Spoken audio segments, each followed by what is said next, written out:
Allah Ta'ala kamu keluar daripada perut ibu kamu.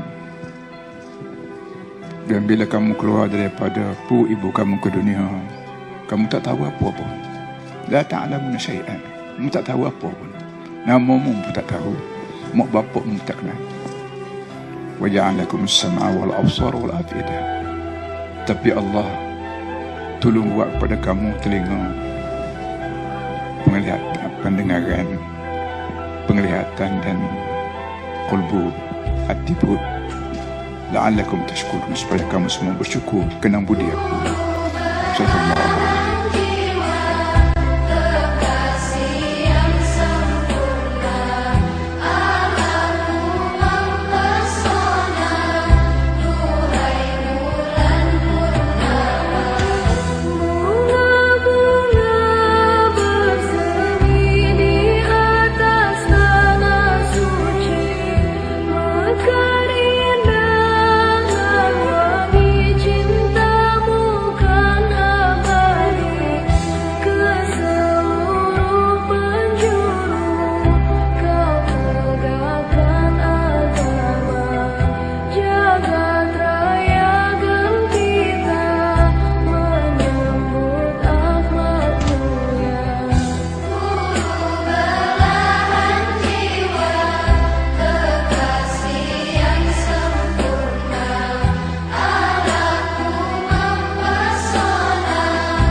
perhatian semua benda ni cetusan daripada doa-doa.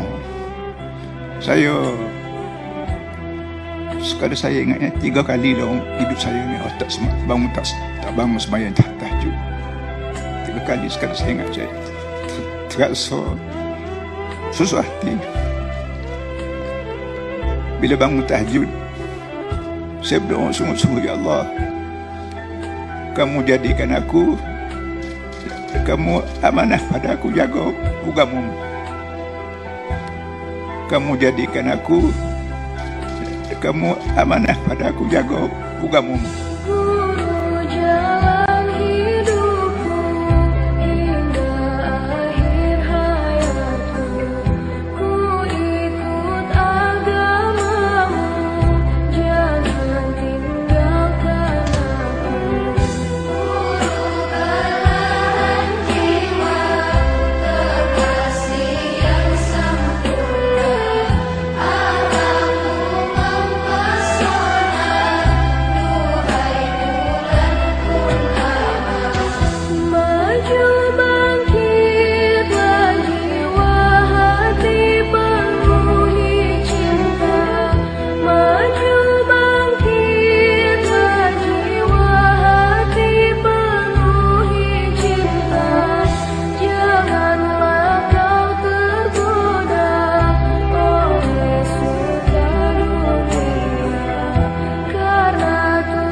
Akhir umur aku.